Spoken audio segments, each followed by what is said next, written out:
Welcome to another wonderful Hannah Miller audiobook. We are excited to have you with us. Before we begin the story, please like and subscribe to our channel and share it with friends. This allows us to continue adding free clean Amish romance audiobooks for you to enjoy. The following title is copyrighted by Hannah Miller, Amish romance author. Now, find a comfortable spot, relax, and enjoy the story. The Vet's Assistant. Chapter 1. March for sup/sup. I love my job. And I love my family, I do. Sometimes I feel like I'm torn, like I have to choose one or the other, and either way, I'm going to end up unhappy. What is happiness, anyway? And is God concerned that we be happy? I'm in love with an Englisher. It's impossible. I am at odds with myself. My heart is rebelling against me and against God. I can never be with the Englisher. I know that. I have been baptized, and he never will be. But oh, he's a good man. He's not one of our people, but he's a good Christian, and he cares, more than anyone else I've ever met, for God's creatures. I know I'm lucky to have my job, to be allowed outside of the community as I am. My family, my district, trust me. I'm afraid that trust is misplaced. Why should they trust me when I cannot trust myself? I'm so torn. Diary. Yours, Rachel. Rachel crouched, the filing cabinet drawer open in front of her. Her predecessor had, for some unknown reason, filed everything under first name instead of surname. Although Rachel had reorganized everything her first week on the job, sometimes things still turned up out of place. What are you muttering about? Mason's voice made her jump. She stood, straightening her apron. Just filing stuff, she said, smiling. I'll fix it. Mason smiled back, and Rachel's heart fluttered. I know you will, he said. You always do. He laid a hand on her shoulder, and the fluttering became a full electric zap. You're the best receptionist I've ever had. Rachel laughed at that, although it came out shrill and nervous. I doubt that, she said. No. I'll admit I had my reservations, but you're very efficient. And you're great with the animals. Speaking of which, while Katrina's away sunning herself in Mexico, I thought perhaps you'd like to assist me with consultations. Rachel's mouth opened and then closed again. Mason wanted her to assist him? True, she knew about animals, although her family was mainly in the furniture business, they farmed too, and she'd been around animals her whole life. Still, she was no vet, nor even a vet nurse. She didn't have the training. And yet he wanted her. Not Kara, who was actually qualified and right now was just out the back cleaning down the pens. No, he'd asked her. Is that a yes? Rachel nodded, still finding it hard to speak. What was this strange mix of feelings whirling through her? Pride, with a flicker of anxiety and a pinch of excitement. She would have to be careful of that. There was a good reason for pride being included in the worst of sins. Great. Because I've got an appointment at 10 o'clock out at that sanctuary place. You know the one? Rachel knew the one. The sanctuary was infamous among the local farmers, although Rachel had found the women who owned it to be very pleasant. She'd certainly be interested to see what it was really like out there. And she was going with Mason. The thought had her humming to herself as she turned back to the filing cabinet. Mason took a waiting patient, a young border collie with a limp, through to consultation room A. *****. The road turned off onto a dirt path. Rachel hadn't ridden in many cars, but it wasn't entirely new to her. Her family often hired a Mennonite driver to take them places too far for their buggy. What was new was sitting this close to Mason, his hand occasionally brushing her knee as he shifted gears in the old manual. She wanted to touch his hand, to press his fingers to her cheek. Healing hands, she thought. What might they heal in her?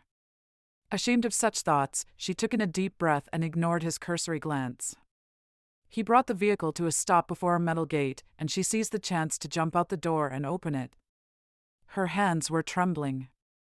She stood back as Mason drove through the gate. The van stopped. He was waiting for her. She closed the gate and got back in the van. It smelled of straw, faintly animal-y, and closer, of Mason. He wore no aftershave, but the scent of disinfectant still clung to his skin. His gaze met hers, his dark eyes watchful. There was something in them, something that made her want to lean in and... Rachel turned her gaze to the window. She could still feel his eyes on her, but she ignored it as best she could. Mason started the engine again, and they crawled forward, up the drive, mindful of the roosters darting about. When she opened the door again, the air was full of crowing. Nearby, but out of sight, a sheep bleated, and a cow lowed. From inside the house, dogs were barking. A woman emerged from the front door, her hair buzzed short. She was followed by another woman, with longer, graying blonde hair. The first woman strode toward them. She wore rain boots with denim shorts and a dirty white tank top. She held out a hand to Rachel, dirt under her fingernails, and smiled warmly as Rachel shook it. "I'm Donna," she introduced herself. "This is Mary." She gestured behind herself to the other, taller, woman. "Where's Katrina?" Mason smiled. "Lounging on a beach in Mexico, I expect. Rachel's assisting me today." Donna nodded, then turned abruptly on her heel, striding up the path. Roosters and geese reluctantly shifted themselves out of their way as Mason and Rachel followed her. The patient was corralled in a small pen that narrowed to a point. It was Gemma, Rachel remembered from the file, a saddleback pig about 6 years old. Gemma ran toward an apple as Donna threw it, no sign of the limp they were here to check. Once the apple was gone, however, Gemma raised her left back leg, teetering. "Hi there," Rachel crooned as she slipped through the gate behind Donna. Gemma squealed, turning and rushing over to the corner, putting as much distance between herself and them as she could. Mason said, "How long has she had the limp?" "About a week," Mary told him. "It was subtle at first, but it's gotten worse very quickly." "Okay," Mason said. "We need to get her in the crush and sedate her." He turned to Rachel. "Rachel, can you get me the snare loop?" Rachel turned and let herself out of the pen, heading quickly for the back of the van. She found the snare easily and brought it to Mason, who took it with a murmured thanks before focusing again on his patient. This was one of the things Rachel most admired about her boss. He was, at all times, professional and matter-of-fact. He was a quiet man, studious, with thoughts that ran deep, and an ability to really listen that was rare in the men Rachel had known in her life. She snapped her attention back to the matter at hand and watched from the other side as Donna lured Gemma into the narrow end of the pen, the crush, albeit a makeshift one, by throwing bread and apples. Once Gemma was in there, Mason slipped the noose of the snare quickly over Gemma's head and tightened it. At the same time, Donna pushed Gemma forward with a wood pallet from behind, trapping her in. Gemma screamed. It was high-pitched, frenzied, as she tried to escape but couldn't. It had been a while since Rachel had heard a pig scream like that. The sound cut right through her, and she forced herself to remain calm. Rachel barely noticed Mason sticking Gemma with the needle, so focused was she on Gemma's face, her panicked mouth opening and closing as she tried to wriggle free. Soon, Gemma fell quiet and slipped onto her knees, the sedative taking effect. Mason got to work. Gemma's hoof had overgrown, ulcered and burst, leaving a crack in the trotter that was festering. Rachel fetched things from the van as ordered, and watched Mason open up and clean out the wound. When it was done, he stood up, brushed off his sea green overalls, and pursed his lips. "We're probably going to need to do this again," he told Donna and Mary. "Unfortunately, I don't think she's going to help us with keeping it clean. I'd say about a week from now, to check how it's going and clean it again, and then we'll see from there." He talked them through the aftereffects of the sedative, and Rachel listened quietly as Mary questioned him about another matter, a duck with an ear infection. They clearly cared about their animals. "Thanks, Mason," Donna said, shooting him a warm smile, like they were old friends. "I'll see you both out." They turned to walk down the path, Mason in front with Donna, discussing Gemma's care, while Rachel trailed behind.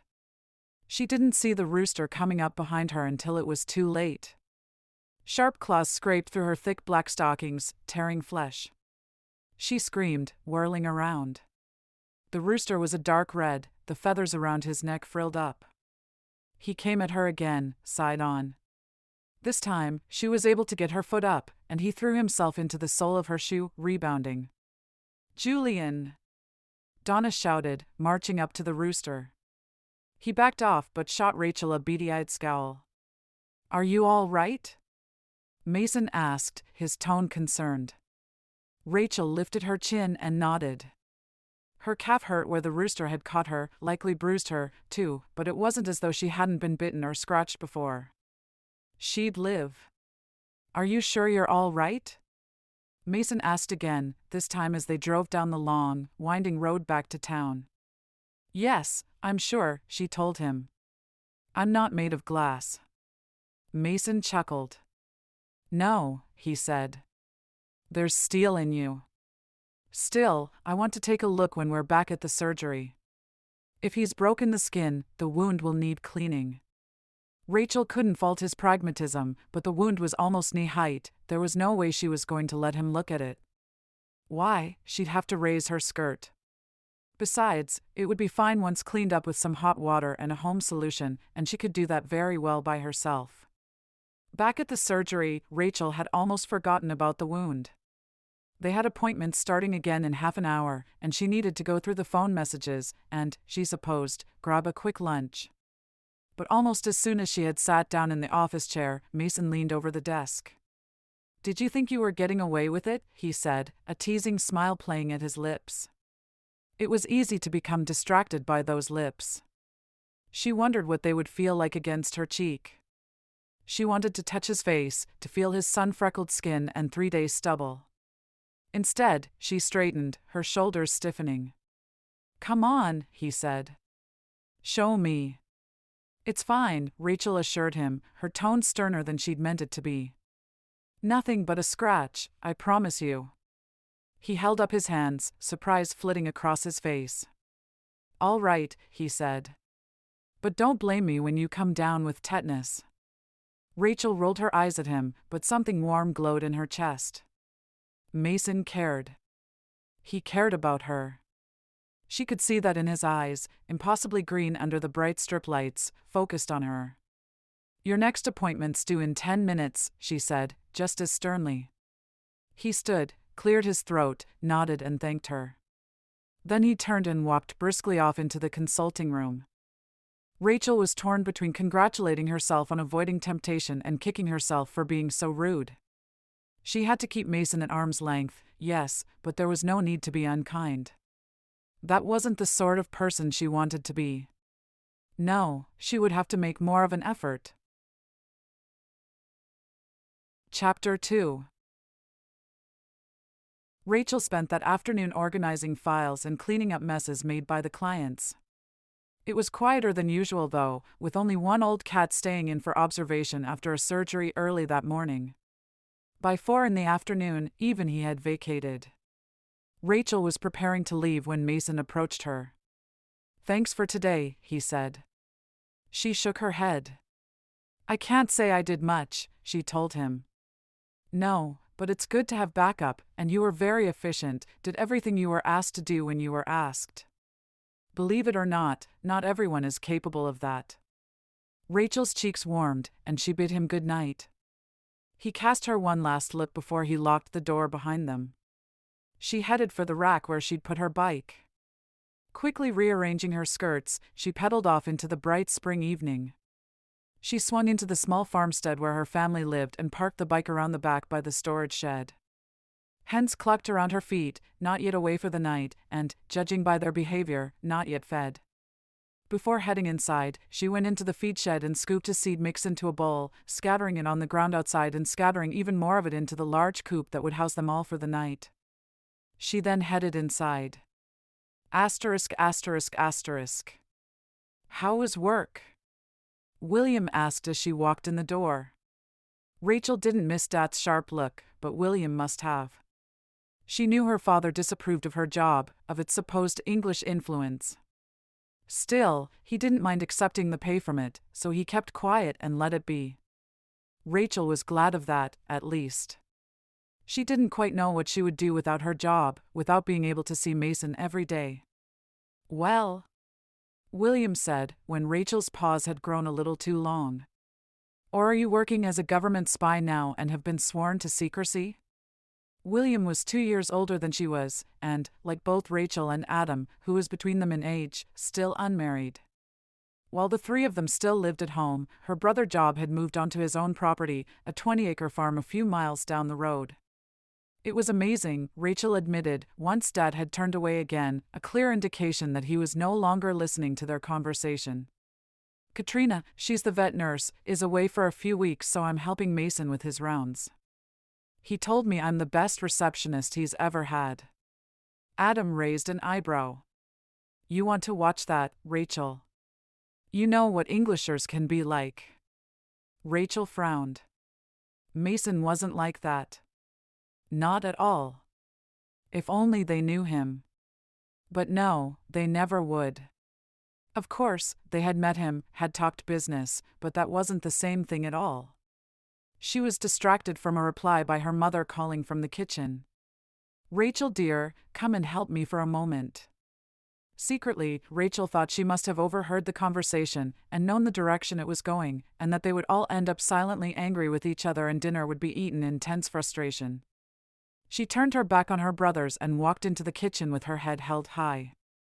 "Hello, ma'am," she said, and kissed her mother on the cheek before sitting down to help peel potatoes. "I forgot to say this morning," ma'am told her, "but we have a guest coming to dinner." A guest? It had been a while since they'd had guests for dinner midweek. "Yes. A few, actually. Your brother is coming, and Lloyd Werngard, too. You remember Lloyd? It's been so long since any of us have seen him outside of work, and you know he's all alone on that farm of his now that his father has passed and his sisters have both married." Rachel nodded. As if she could forget Lloyd. Dear Lloyd, with his long nose and pale eyes, and his bad jokes. She saw him often at church, but it had been almost a year since she'd last spoken to him properly. When was that, exactly? Perhaps a month or two after his father had died. Lloyd had retreated a little, grown quiet, and often didn't answer the door when Adam or William went over to check on him. He'd opened the door for Rachel, though, although he hadn't said much, only thanked her for the stew she and Mam had made and bid her a good day. It was Martha she'd been friends with, really, his youngest sister, but he'd always been around. Of course, she hadn't spoken to Martha in a while either, not outside of church. She was busy, Rachel supposed, being a new mother and all, and Rachel had been busy too, with her job and with the bookkeeping for her family's furniture business. "That will be nice," she said. Aside from Lloyd, it was always nice to see her brother, Job, and his wife, Catherine. They worked in silence for a while, Rachel chopping vegetables while her mother prepared the meat. Supper was almost ready when a knock on the door announced the first of their guests' arrival. It was Lloyd, exactly on time as usual. He was shortly followed by Job and Catherine. Rachel waved to them from across the front room, receiving a smile from Catherine and a nod from Job. Rachel then retreated to the relative quiet of the kitchen, where her mother stood by the stove, poking a fork into the potatoes to see if they were ready. Catherine hovered in the doorway for a moment, as if not quite sure of herself, until Mam asked her to lay dishes around the long table in the dining room. She quickly obeyed, grateful for something to do. "How's the new barn coming along?" Rachel asked her. "The barn?" Catherine asked, blinking twice, then, "Oh, ja. Well, it's built, just needs a touch of paint now. We'll have other things to think about soon, though." "Oh?" Rachel asked, setting down the last of the plates while Catherine laid cutlery. Catherine smoothed down her apron and cleared her throat. "Well. Watch out, girls, coming through," Mam said, angling past Rachel with a ceramic pot that was steaming from under the lid. "Rachel, please tell the others that supper is ready." Soon they were all gathered around while Mam set the last of the dishes on the table. They lowered their heads, clasping hands, while Dat led them in silent prayer. Rachel eyed the dishes on the table as their rich, warm scents filled the room and wondered at God's bounty. They were truly blessed to have such riches, to be able to eat until they were full, and such delicious foods too, straight from the earth. "So, Lloyd," Dad said, when everyone had filled their plates. "How's the farm?" "It's doing all right," Lloyd answered slowly.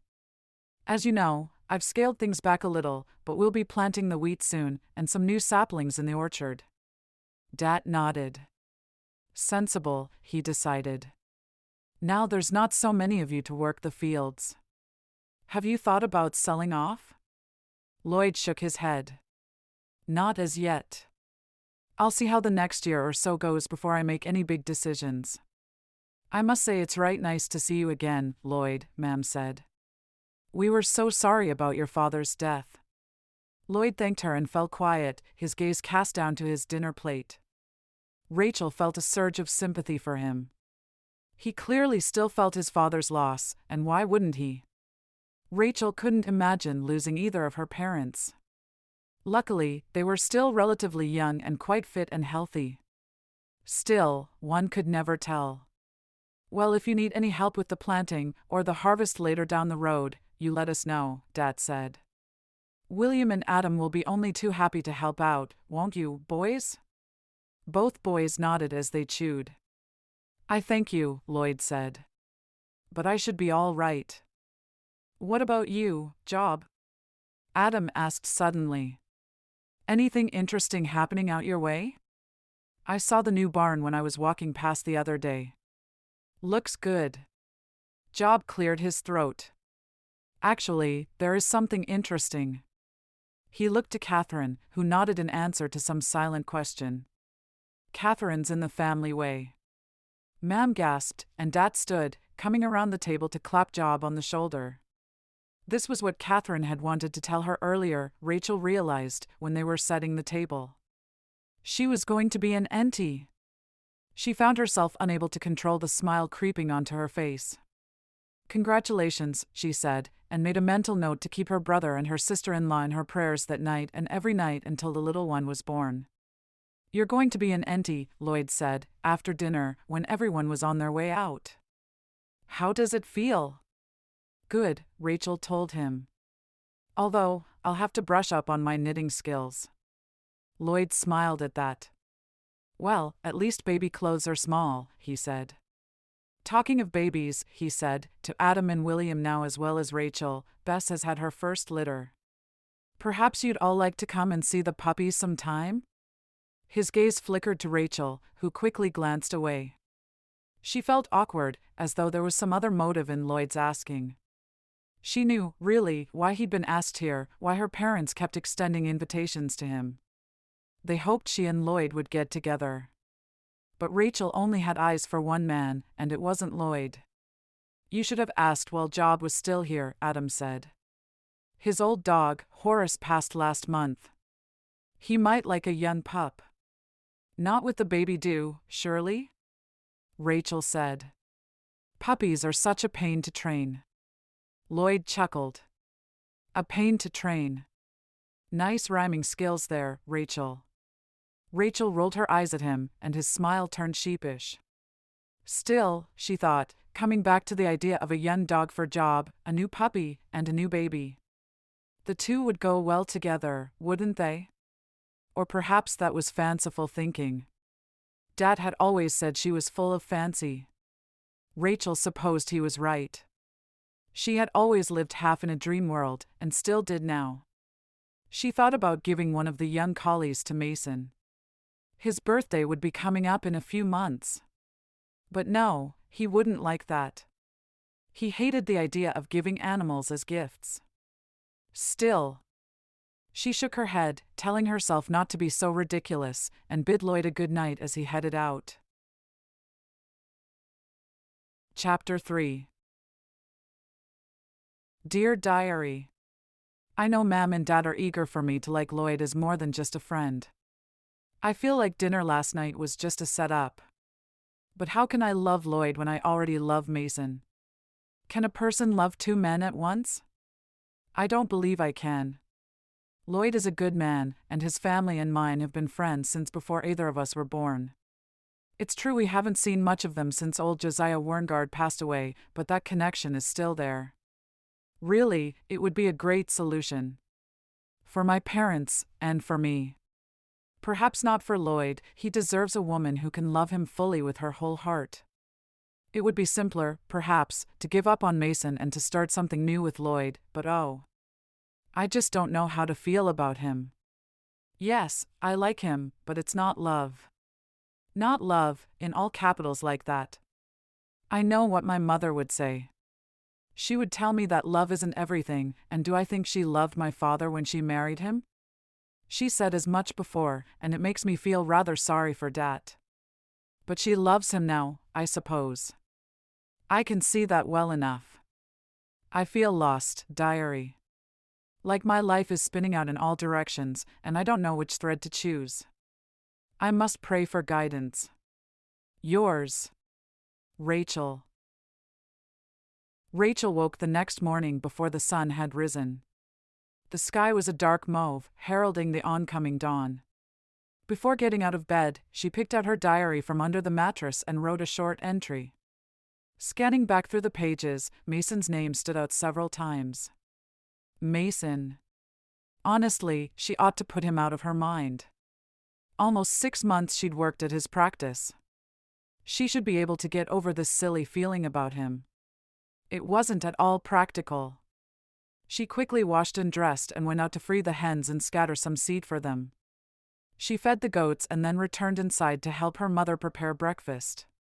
William led in silent prayer, and they ate together, mostly in quiet. The men in Rachel's family were not true morning people, although routine dictated they at least behave otherwise. Rachel loved eating meals all together with her family, even when they weren't saying much. It was a pleasant feeling, knowing she was surrounded by people who cared about her. Sharing a meal was, Ma'am had always said, showing love for one another. When she went back outside to collect the family bicycle, however, her day took a downturn. The front wheel was punctured. When it had happened, Rachel couldn't imagine she hadn't noticed anything wrong on her ride home the day before. It was simple enough to fix, but doing so would make her late, and she didn't want to be late. What are you frowning at? Adam asked her as he entered the shed. Rachel quickly wiped the scowl from her face and gestured at the bicycle. Adam chuckled. Perhaps God has answered our prayers. You won't be able to work for those Englishers anymore, eh? Rachel's scowl returned. She knew he was teasing, but there was some truth in his words. Her family had never been especially pleased about her job, although they were only too happy to accept the money it gave her. Come on, Rachel, cheer up. Look, it's easily mended. But I'll be late. If you are, then it's God's will. You can't fight that. Rachel sighed. She supposed he was right. She would get to work when she got there. She just hoped Mason wouldn't worry about her absence. She had no way to let him know she'd be late. If only she had a phone. She shook her head. That was English thinking. Maybe her family was right / in a way, the English were having some influence on her. She checked herself, taking a deep breath. Things would work out. They always did. Or you could ask William to give you a lift, Adam said then. He said he was heading that way today. Rachel's world brightened, just a little, and she turned and hurried back up to the house, where William was already putting on his coat and straw hat. She straightened her cap and told him the problem. If you're going that way, would you mind taking me? And possibly picking me up later? Of course, he said, and Rachel's heart lifted a little. I know you too well. You'd be trying to walk there and back if I didn't take you. Don't be silly. I'd fix the bicycle before that. You'd better do that tonight anyway. I won't be going this way tomorrow, so if your tire's still flat you really will be walking. He helped Rachel up onto the cart and then hoisted himself up beside her.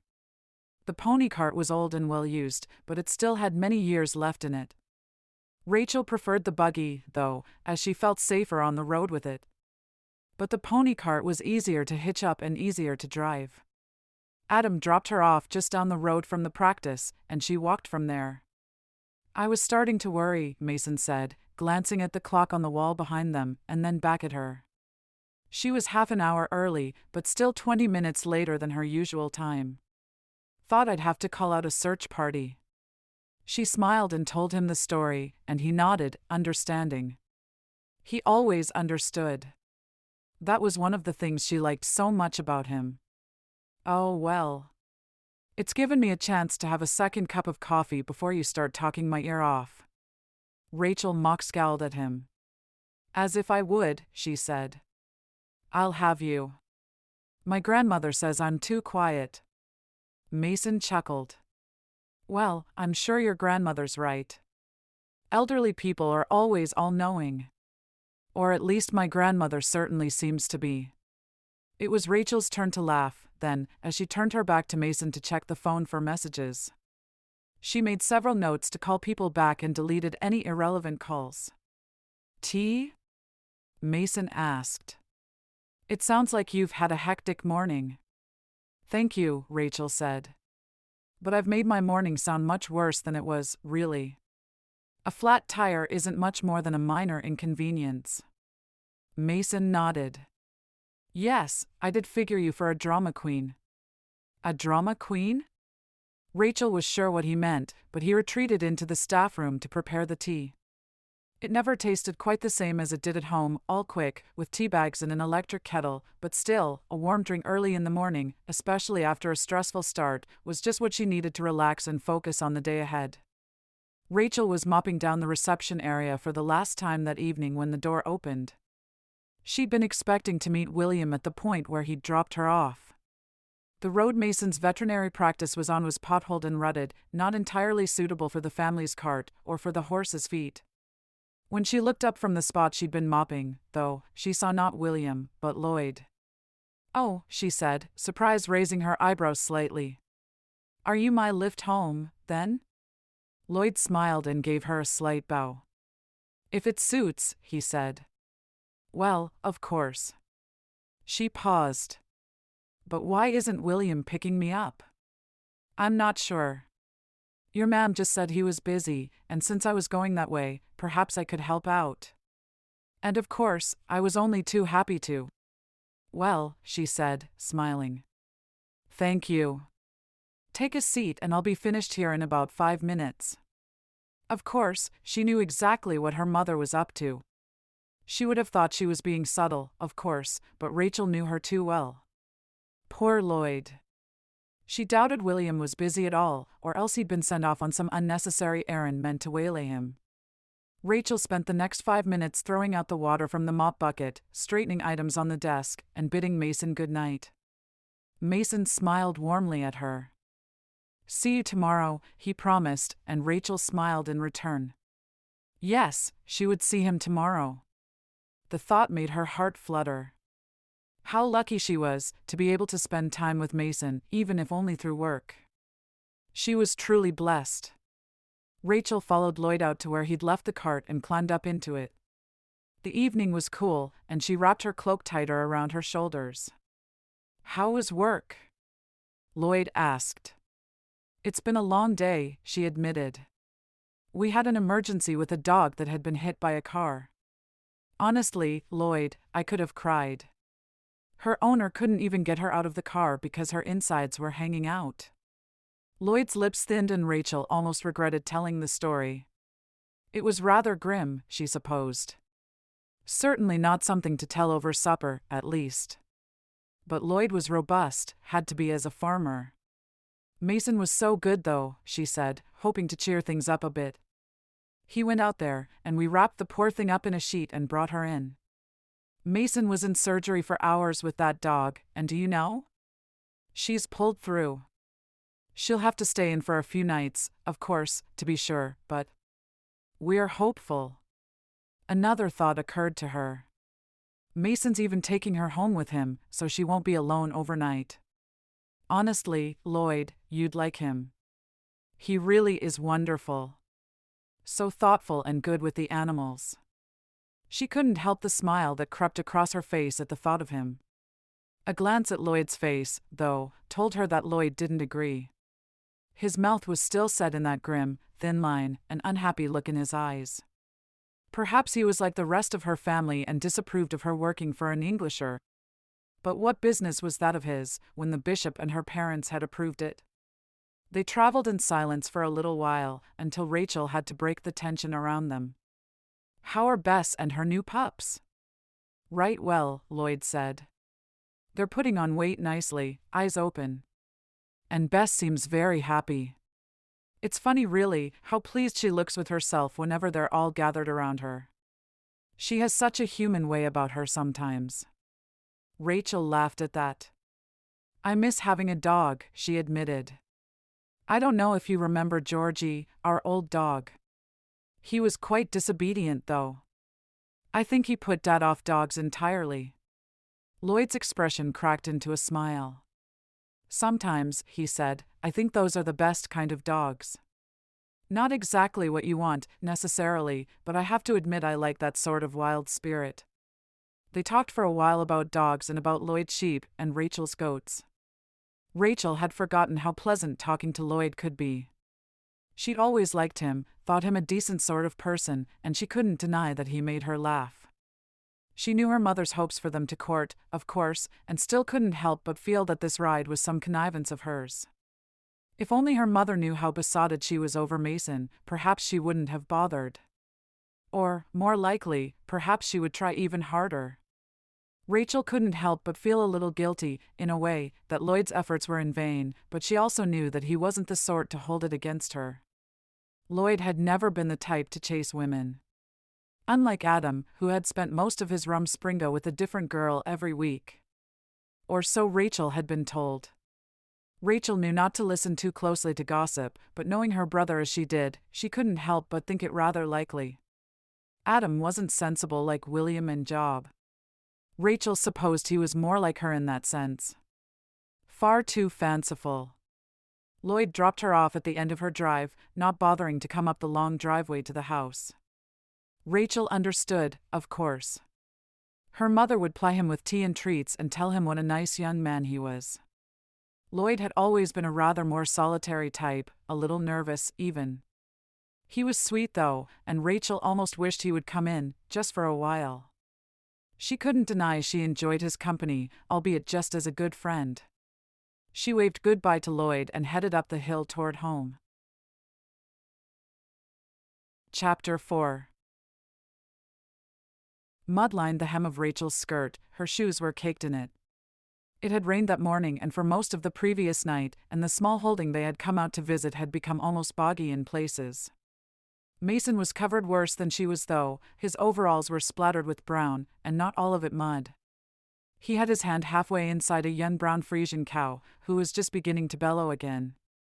She had gone quiet for a while, until Mason, Rachel, and the farmer, an elderly man called Kieran Peters, had herded her into a corner of an otherwise almost empty shed that served as a sort of crush. Rachel had fetched Mason's bag and watched as Mason manipulated the not-yet-born calf inside its mother's birth canal. It was a breech, Mason had said. Rachel had suspected as much. She'd seen that a few times on her grandparents' farm when she was young. The birthing process wasn't progressing properly, and Mason had found the calf back to front, with its rear hooves facing outward. It was stuck. Mason shook his head. "I can't get it," he said. "I think we're going to need a calf puller." Rachel frowned. Mason had as good as told her on the ride over that calf pullers could be dangerous. "Let me try," she said. What harm could it do? She'd done it before, after all, and she knew what was safe and when to stop. Mason glanced at Kieran, who nodded his assent. "Can't see you'll have much luck," Kieran said, "but it's worth a try before we get that contraption on it." Rachel sterilized her hands at Mason's orders and pulled on a pair of long, over-the-elbow plastic gloves. Gently, she pushed her hand inside the cow. Yes, there, she could feel it. As Mason had said, the calf was facing the wrong direction. She grabbed hold of it, gently jostling the calf, manipulating it so that it might, just might, be able to come out. Then she pulled. She remained gentle, but firm, her grip never slipping. And then, the calf's hooves were out. Mason stepped in then, to help her pull the calf out safely.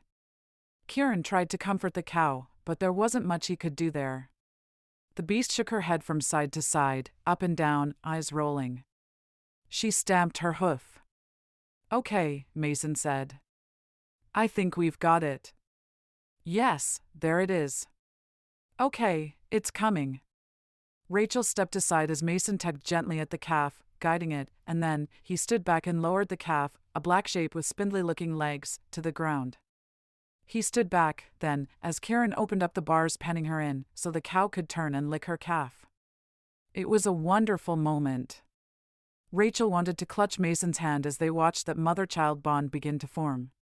But of course, she didn't. She kept her hands firmly by her sides. They watched until the calf stood, showing no signs at all of its earlier struggle, and began to suck from its mother. "Thank you," Kieran said. "I thought I was going to lose the calf for sure, if not the mother." Mason told him to call them if he had any further problems, and to keep a close eye on both mother and calf for the next few days. Rachel followed Mason out to the car. She brushed on her dress and apron, although both were too much of a mess now for it to do any good, and straightened her cap. Mason stood for a moment, his hands in the pockets of his overalls, his rain boots swapped again for sneakers more suitable for driving. A light breeze pushed his dark curls slightly to one side. For a moment he looked as though he was about to say something, but then he didn't. "I hope they'll be all right now," Rachel said. They had seen the calf suckle, but that was no guarantee, especially with one so small. "Me too," Mason said. "A shame really, that after all that it should be a bull. All that work, and he'll be killed at a few months old." "Maybe not," Rachel said, trying to lift his spirits. She could see him growing discouraged. Mason looked at her then, seeming to snap out of his brief melancholy. "Thank you for your help back there," he said. "I couldn't have done it without you. Most likely I couldn't do anything without you. You're priceless, Rachel Raber." Rachel's breath caught.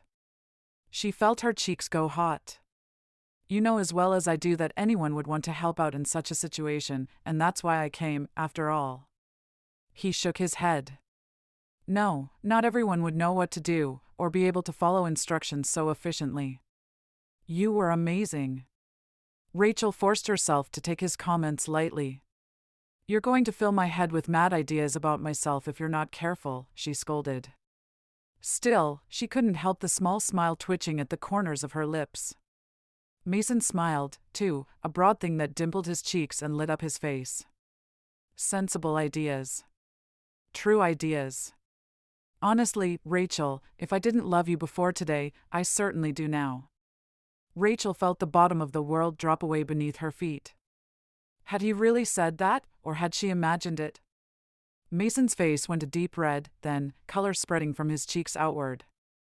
"I mean, I'm sore." Without thinking, Rachel reached across to him and clasped his right hand in both of hers. She held it a moment, savoring the feel of the callous skin of his palm, the ridges of his knuckles, the dark hairs on the back of his hand.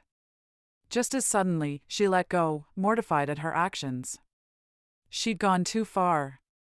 Surely, God would not be pleased. Mason was smiling again, his color now only a slight pink.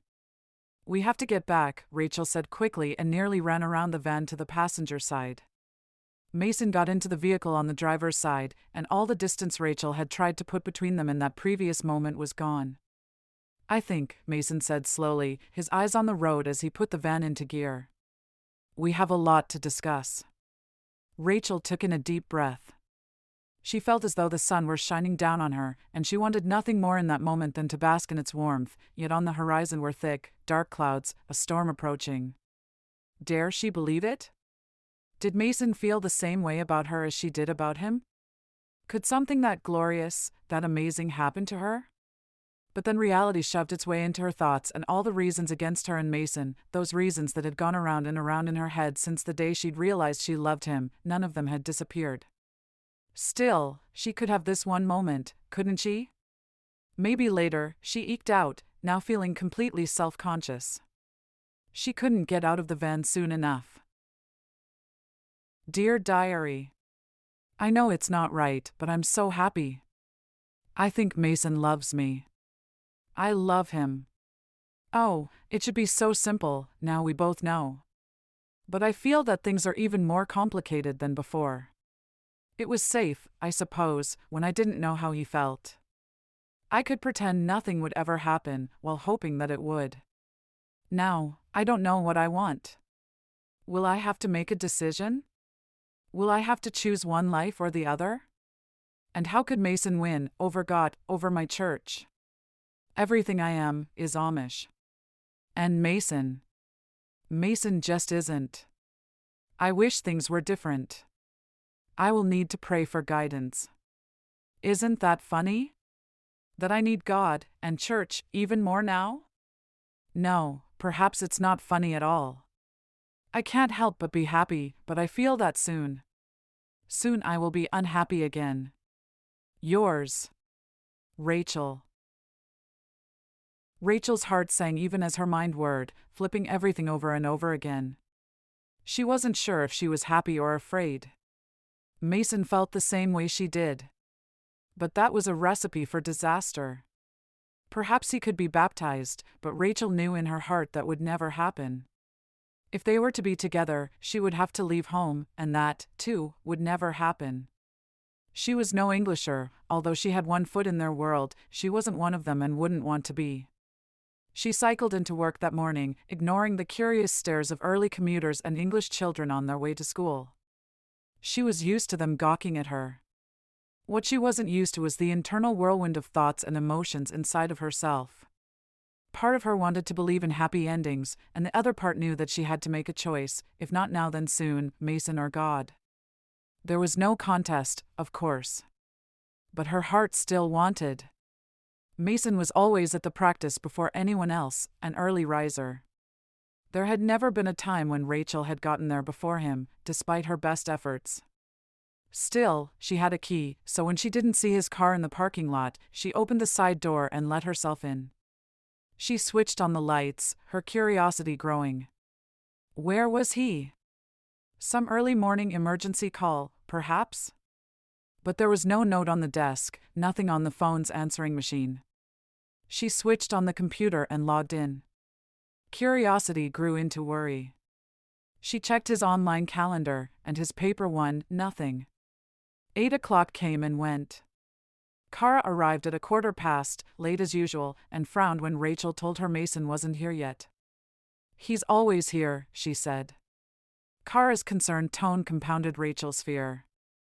Then she thought, she wasn't home right now, and she had modern technology at her disposal. Thinking, for a brief moment like an Englisher, she dialed Mason's cell number from the reception phone. It rang out, no answer. Call again, Kara urged her, then, at another no answer, she shrugged. He'll show up, she said and headed through to the back. But Rachel wasn't so sure. She dialed another 4 times, gnawing the ends of her fingernails all the while, a bad habit she thought she'd broken long ago. She even left a voicemail. 2 voicemails. 3. God, please let him be okay, she prayed. It was a prayer that went unanswered. At 9:30, at Kara's insistence, they checked the local news. Rachel's world stopped. There it was, a traffic collision involving an overturned truck and 3 cars. 7 dead. In the photograph under the headline was Mason's Toyota, his number plate just visible. Kara let out a shriek. Rachel dug her ragged nails into the palms of her hands in shock. Kara called the local hospital and got only vague answers. It was the police who told them that Mason's family had been notified and that Mason was dead. Rachel's vision blurred and she couldn't breathe. Something was pressing on her chest. She grabbed her throat and pressed. She couldn't get air. Are you all right? Kara cried, her voice rising. Rachel! Rachel! Are you all right? No. No. No. She wasn't all right. She couldn't breathe. She was going to die right there. She slumped onto the desk, forcing herself to suck in air. Rachel! Kara started to hit her back. Rachel. Rachel prayed that she might die, too. Again, her prayer went unanswered. Chapter 5. Rachel could barely remember her journey home that morning. Kara had decided they should close up the practice and cancel all appointments.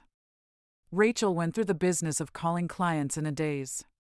She remembered walking out the door into the bright spring sunshine and thinking, it should be raining. Why is the sun out? It should be raining. There was a storm brewing inside her, and it wasn't right that outside of her everything should be so clear and beautiful. How could someone die on such a glorious day? She left the bicycle in the road, dismounting and then forgetting about it entirely. Mason was dead. How was that possible? It wasn't. The only conclusion Rachel could reach was that this was all some terrible dream. She had imagined it all. He would show up any minute. She didn't make it to the front door of her house. Instead, she sat down at the edge of the road, her dress in the dirt. She stared down at the ground. Her eyes stung as hot tears flooded from them, running down her cheeks. Why was she crying? Mason wasn't dead. It was just a bad dream. It had to be. Rachel? William's voice was both curious and worried. Rachel stared at his feet, at the scuffs on his black shoes, the scraps of sawdust clinging to them. She couldn't speak, couldn't answer him. Rachel? William said again, sounding scared now. Then, I'll get ma'am. Yes, ma'am. Rachel wanted her now, needed her. Needed to be sung to, needed her mother's arms around her. No. What she needed was her mother's practical, no-nonsense tone. Nothing's wrong. Get up off the floor and make yourself useful. Mason was going to return any minute. But there was nothing sharp in her mother's voice when she spoke. Rachel looked up at her, a fresh pang of pain at the worried look in her mother's eyes. Rachel? What on earth's the matter? Rachel cried out, then, and somewhere in that howl were the words, he's dead. Mason's dead. I'm never going to see him again, she sobbed. And yet, still, she didn't quite believe her words. Her mother helped her up, led her into the house and to her bed, where she got under the covers and lay very, very still. The tears stopped falling, and after a while, she fell asleep. Rachel awoke to a knock on the door. For a moment, she couldn't remember a thing. And then it all came crashing down around her. Mason was gone. Her mother entered the room with a bowl of hot soup.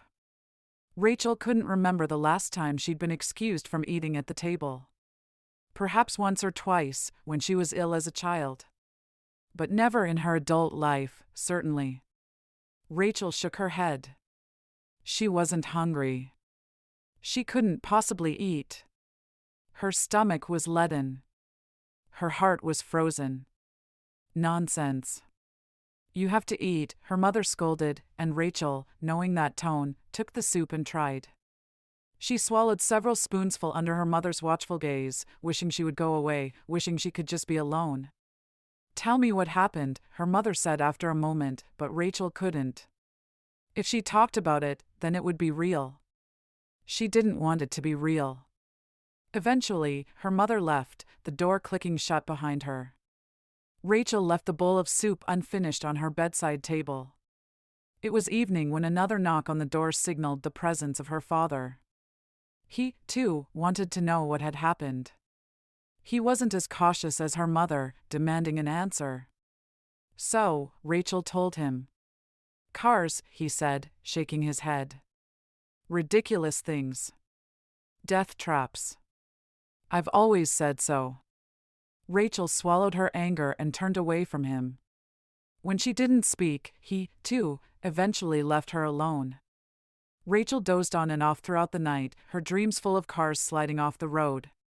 The next day, Rachel barely left her room at all.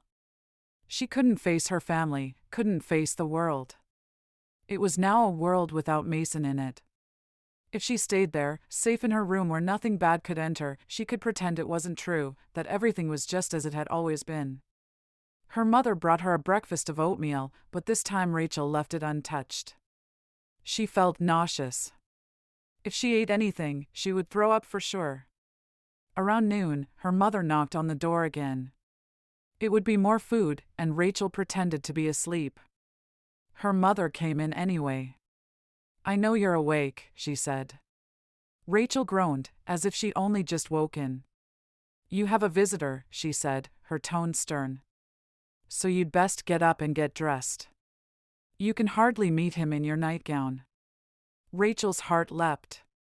A visitor. And Mother had said he. It was Mason, here to tell her it had all been some terrible mistake. He wasn't dead, and he felt just awful for the misunderstanding. Hope roared through Rachel, and she leapt from the bed, tearing off her nightgown and putting on her cape dress. But it wasn't Mason waiting for her. It was Lloyd, his expression sorrowful, although, when he saw Rachel, he forced a smile. Rachel didn't smile back. She couldn't. The muscles on her face just wouldn't work.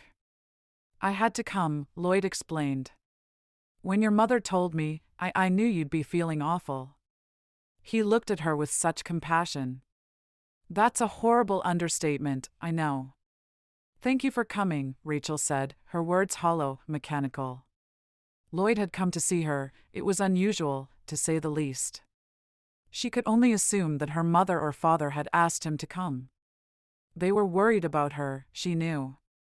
What they thought Lloyd could do, she had no idea. I brought you something," Lloyd said, and held out a small, rectangular parcel, wrapped in cloth. Rachel took it with only a dull sense of curiosity. It was a book, she realized, as she began to peel back the cloth. A book of poetry. Wordsworth. It was an old copy, the publishing date reading 1929. "It may seem a little odd, but this book was a great comfort to me," Lloyd told her. "It reminded me of the beauty in the world at a time when I struggled to see it. Besides the Bible, it was all I read for months at one point." Rachel turned the book over in her hands. She had read a little of Wordsworth, once. "I wander lonely as a cloud." What did that mean? How could clouds be lonely when they were always surrounded by other clouds? "Thank you," she said, remembering her manners. She sat down opposite him. She read for a while, barely taking in the words. But staring at the pages gave her an excuse not to talk. Lloyd didn't speak either. He picked up the worn Bible lying on the coffee table in front of him. He began idly leafing it through it, seemingly content to simply sit with her. They remained like that for at least an hour, both of them only looking up when Rachel's mother entered the room with tea, or more likely, to check up on them. Rachel couldn't deny Lloyd's presence was a comfort. He was quiet and didn't try to talk with her. He didn't ask questions or demand anything of her. He was just there. Rachel loved him a little for that. Lloyd left the Raber house with a deep ache in his chest. He was used to that ache. It was always there around Rachel, but never this deep. Now, he felt her pain as if it were his own. He felt it and was unable to do anything about it. He hoped the book he'd given her would be something of a comfort, and that she would realize what it really meant, that he was here for her, should she need anything. There was little else he could for her now, he knew. So, he went back to work. Martha and Abraham were there, both of them working in the orchard, planting trees and watering the saplings. There was a wide variety of trees, apples, pears, and cherry trees. He'd started the orchard the previous year, after Father had died. He'd needed a project then, something fresh and new to work on, that didn't remind him of Dad. Now, those trees were growing strong. Just like the young boy that ran around the field, laughing and blowing whistles through blades of grass. Martha and Abraham's boy Isaac looked a lot like Martha had when she'd been a girl. Only he seemed to have inherited the family nose though. Poor boy, Lloyd thought, and smiled to himself. Isaac ran to him now and wrapped his arms around Lloyd's leg. Lloyd lifted him up and whirled him through the air. "And why aren't you helping your mam and dad?" he asked. "I helping," Isaac said, throwing both his arms out to either side. Lloyd chuckled and set him down. Once, he had that much energy too. He wished, for a moment, he could be that child again, have that much joy at such simple things. To run under the sun, no responsibilities. But it was useless wishing, so instead, he set to work. Chapter 6. Dear Diary. If I thought I was lost before, I was wrong. I have never, ever, felt as lost as I am now. Mason is dead. Just writing those words seems wrong, somehow, like they're a lie. How can he be dead? He's so young. Was so young. Yes, older than me, I know, by almost 10 years, but 31 isn't old. I just can't wrap my head around it. It doesn't make sense. I don't know what I think writing this will achieve. Perhaps just to make some kind of sense of what I'm feeling right now, of what has happened. As if that's even possible. I loved Mason. I know I kept my distance, but what else could I do? Now I almost wish that I hadn't, that I had loved him with everything I had. If only I'd known he would be taken from me, from the world, so soon. But there was no way of knowing that. Only God could have seen it coming, and it's not my place to wonder why he didn't stop it. I'm sure there were reasons, although I can't for the life of me imagine what they might have been. Yours, Rachel. The practice closed indefinitely, and of course, Rachel was out of her job. She had work to do, housework, office work for her father's business, and work around the farm. But she felt as if she'd lost her entire life in one fell swoop. She went through it all with no heart and little mind. All she could think about was Mason, how maybe it was all a mistake, that he wasn't dead. She kept thinking she would see him again the following week, like he'd only gone on holiday. Of course, she knew she was being absurd, ridiculous, but she couldn't help it. Everyone was being nice to her, no demanding requests, no teasing, not even from Adam, not even when she made some silly mistake that resulted in a mix-up with the furniture business. Rachel sat through preaching service on Sunday, barely listening. She glanced at the other women around her, many of them still young. She wondered if any of them had secrets like hers, if any of them had lost someone close to them and been unable to tell anyone just how deeply it had affected them. She sang the slow songs, taking some small comfort in them. God, she prayed. Please help me deal with this loss. And not just me, care for Mason's family, his friends. We're all hurting now. She held her head up, her chin at a right angle, her back straight. Anyone who didn't know her well would never know that a piece of her had been crushed forever, ripped away from her. The bishop spoke to her personally afterward, giving her his condolences and telling her to look to God for comfort. She would, of course, because where else could she look? This loss was beyond her understanding. She didn't notice Lloyd Werngard talking with her brothers after the service, nor did she see him approaching across the path, her brother's eyes on them both. She was glad for his presence, but when he spoke, she found she didn't want to hear his voice, to hear any more words of sympathy. Rachel, he said, but she didn't want to hear it, couldn't bear another inquiry about how she was doing. Part her still didn't want to believe Mason was dead. What loss? She kept thinking. But instead Lloyd fell quiet, and after a moment, Rachel risked a glance at him. His face was calm, something steady about it that hadn't been there in their youth. When he spoke, his voice was calm, too.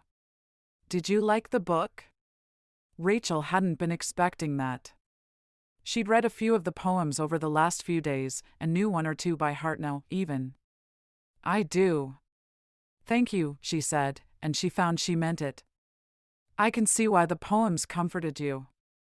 I hope they can comfort you, too. Rachel nodded. They had already, just a little. She'd spent most of her free time flipping through that book during the day, and the family Bible in the evening. She'd found some small comfort in each of them. Perhaps also because reading brought her some solitude, some peace, and some escape.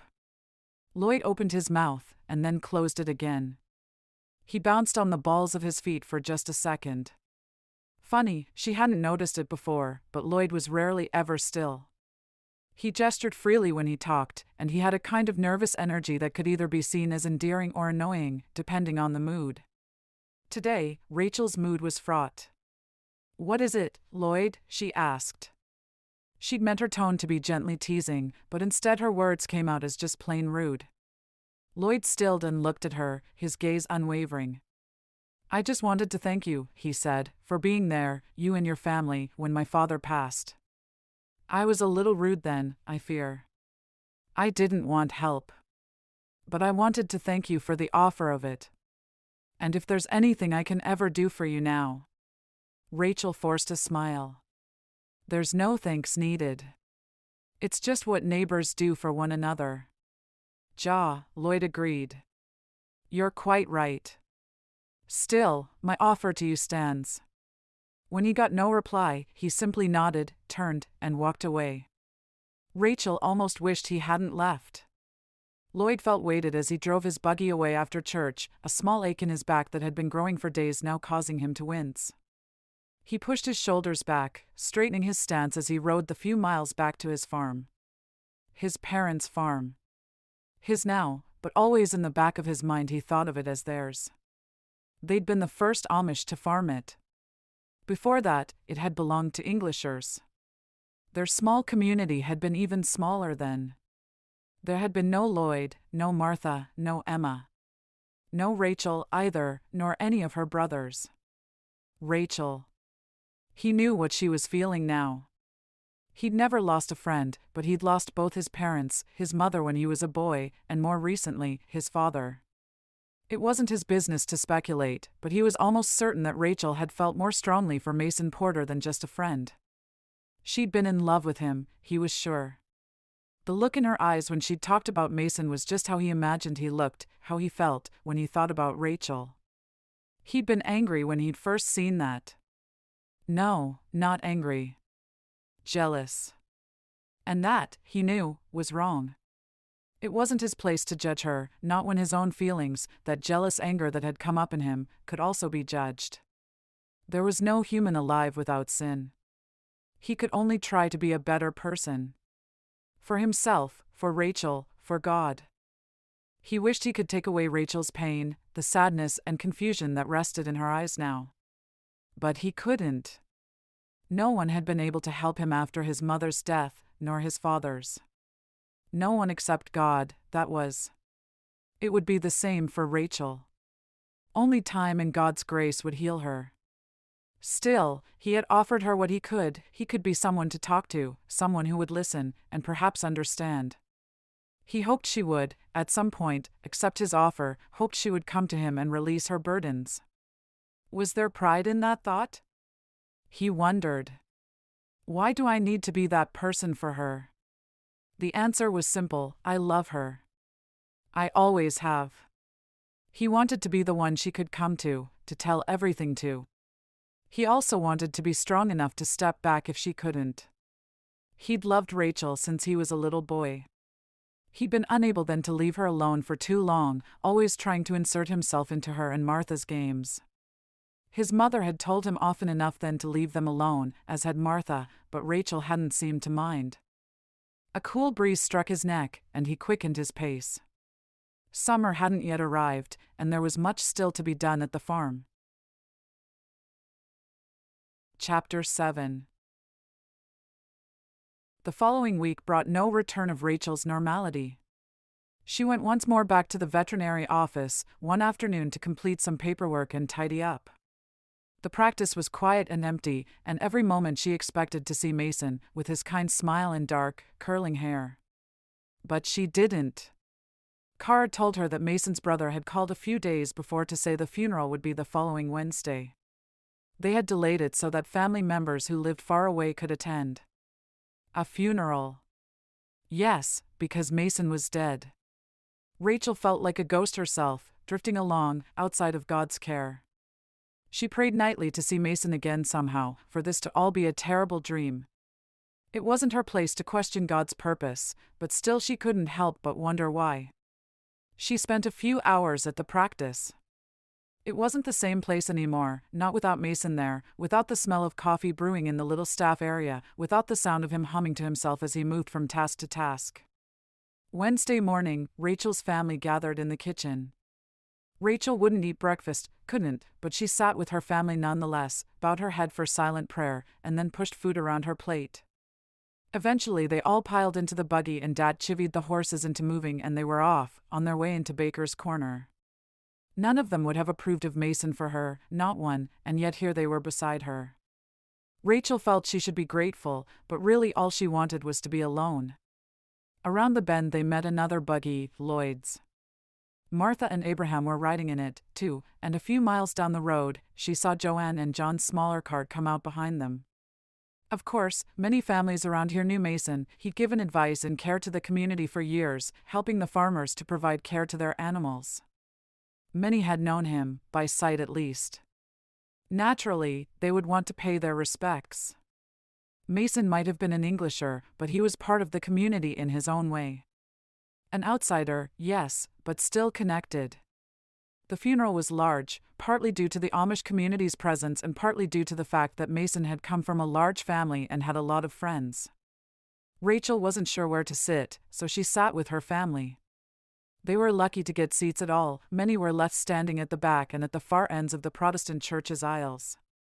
Rachel had never been to an English funeral before but found similarities there. Differences, too, mainly to be in a church building, with stained glass windows and many other luxuries that Rachel found strange. Mason had believed firmly in God, so it was a Christian funeral, with prayers and hymns. Rachel found herself barely able to sing them, however. She didn't know the words, and her voice wanted to crack at almost every syllable. She sat rigidly, straight-backed, her hands clasped firmly in her lap. She wanted to scream, to sob, to wail, but she couldn't. She would show nothing, reveal nothing to anyone. After the funeral, many of her district peeled off from the slightly larger group of Englishers, but Rachel stayed, speaking with a few people she knew, offering condolences. It was easier, somehow, to give sympathy than to receive it. As she turned to retreat back to the relative safety of her family, she almost bumped into Lloyd. He turned and offered her a slight, sad smile. "I've never been to an English funeral before," he said. "I doubt anyone here has been to an Amish funeral either," Rachel said idly. "Strange, isn't it, how tragedy can sometimes bring two disparate communities together? Even if it's just for a short time." Rachel nodded. "Forgive me, because I know it's all anyone will be saying to you right now, but I truly am sorry. I know he was a good friend to you." "He was a good man," Rachel said. "He'll be missed." "I'm sure he will," Lloyd said. "There will be a hole, I imagine, in many lives now. Yours, too." Rachel said nothing, she couldn't speak. If only Lloyd knew the size of it, a crater so deep there was almost nothing of her left. But if he knew, he wouldn't be standing here speaking to her. He would be ashamed of her, as she might have been of herself if.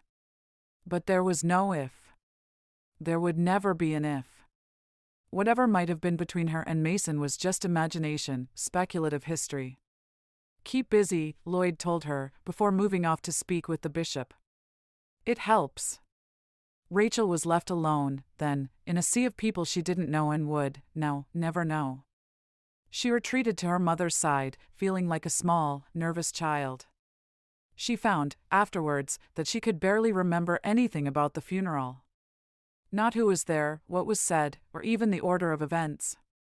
Time seemed to shimmer and melt into itself. She could only remember that hollow, empty feeling, the incessant, hammering thought, "He's gone. Mason is really gone." He was gone, and yet everyone else who loved her was there, quietly supportive. They might not be aware of how deep her feelings for Mason really ran, but they all knew she'd lost someone, a boss and a friend. In the days that followed, all she could do was follow Lloyd's advice, to keep busy. She threw herself into household chores, farm work, organizing files and records for her father's business. From sunup to sundown, she barely stopped for a moment. If she stopped, if she gave herself a moment to think, the overwhelming helplessness would take her over. Lloyd visited often, sometimes with one of his sisters, Martha or Emma, sometimes without. He had business with her father, he said, and was discussing the sale of a small parcel of land with him, for reasons that Rachel had missed. He offered quiet words, which might have been comforting if Rachel had really listened to them. William and Adam were less kind. They treated Rachel much the same as always. William was bossy, often patronizing, where Adam was teasing. Rachel preferred that. They didn't tiptoe around her. To them, very little had changed. They didn't see that inside Rachel, everything had changed. One morning, Mam woke her early, before the sun had risen, ushering her out to do her morning chores. Rachel, now used to being the first one awake, found herself in a daze of confusion for the first half hour or so of the day, and muddled the order of things, feeding the goats before the chickens and forgetting entirely to check for eggs. Only when she was done did Mam let her in on what was happening. They were going to the Werngard farm that morning with Job and Catherine, to see the puppies Lloyd had told them about over dinner. That dinner had only been a few weeks ago, but it felt like a lifetime. Rachel had forgotten all about those puppies and all about Lloyd's offer to see them. She was surprised they were going at all. They hardly needed a dog along with their 6 goats and milking cow and horses. Rachel thought that perhaps her mother was trying to lift her spirits, to take her mind off of things. Lloyd greeted them at the gate, wearing thick gardening gloves. He pulled them off and stuffed them in a pocket, the fingertips hanging loose. There was a little dirt smudge on the end of his long nose, and Rachel wanted almost to giggle. What a strange feeling. Laughter. When was the last time she had laughed? It felt like such a long time.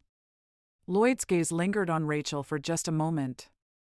She thought there was something in that look, almost a yearning, but then it was gone, and she put it out of her mind. William had stayed behind with Dad to finish up some work with an English customer, but Adam had taken a few hours off to come with them. Like Rachel, he had always been pretty keen on animals, and would hardly give up the chance to see baby ones. Rachel could see the excitement on his face, in the slight upturn of his lips and the way he almost bounced as he walked up the driveway. Rachel wanted to be excited too, but there was little joy left in her, it seemed. She fell in behind Mam and Catherine, who were chatting all things baby. A sliver of hope fluttered in Rachel's chest. The first of a new generation. She was going to be an auntie. She wished she could share that news with Mason. He was always talking about his nieces and nephews. The hope she had felt evaporated. She would never hear those children's names again, never see the proud joy in his eyes as he talked about their latest exploits. She would miss that, too. Lloyd led them out to the barn, where Bess greeted them with a wagging tail and a slow bump of her nose against Rachel's knees. Rachel bent to stroke her, out of sheer habit. "Hello, girl." Bess licked her outstretched hand. "She's a sweet thing," Job said, approvingly. "Who's the father?" "One of the Danvers dogs, a Shetland sheepdog, but I don't think any of these have inherited their father's coat. They all seem short to me." "Short legs, too," Adam said, picking up a liver-spotted pup and holding him up to the light. The pup yapped and wagged his tail. "How old are they, exactly?" Catherine asked, moving past Bess to look at the puppies herself. 8 weeks, so you could take one today if you wanted, although I'd rather keep them all for just a couple more weeks. It helps with their socialization, I feel. Rachel hung back to let the others fawn over the puppies, keeping Bess company, who observed the process with a watchful eye. Rachel wondered what she thought of these strangers, coming in and handling her babies, potentially taking them away from her. At least, she supposed, Job and Catherine only lived a few miles down the road. Bess would see whichever pup they chose again, Rachel was sure of it. This one, Catherine decided, holding up a puppy that was more liver than white. She tried to lick her own nose, and Catherine smiled fondly. Job nodded his assent. "She seems like a strong one," he said. "Hopefully, she'll turn out a hard worker." "With the right training, they all will," Lloyd said confidently. Rachel wondered how he knew, how he could sound so certain. Nothing in life was certain, she felt, except perhaps God. Something nudged at her ankle, and Rachel looked down to see a small black and white puppy rolling in the straw at her feet. He rolled into her ankle again, and then a third time before righting himself. He had a black patch over one eye, shaped like a heart. Rachel watched him for a moment, and then bent to greet him with an outstretched hand. He licked her fingers, his tongue soft and warm. She smiled. When she looked up, she saw her mother watching her, and then Lloyd, standing in the doorway, his gaze on her and the puppy. "Does this one have a name?" she asked. "Not yet. Except Runt. Which isn't really a very nice name, I'm afraid." "Oh." She looked back down at the puppy, who was sitting and wagging his little tail, brushing straw from side to side. "You should have a name." "Maybe you can think of one," Lloyd said. "His new owners will only go and change it again anyway, I suppose," Rachel said. "I was thinking of keeping 2 of the pups, actually," Lloyd said. "I've only decided on one so far. Maybe you could choose the second." Rachel smiled again. "Trust Lloyd to be so considerate." "Then I would choose this one," she decided, and picked the pup up, cradling him in her arms. Lloyd couldn't help but think of children when he saw Rachel cradling the smallest of best pups.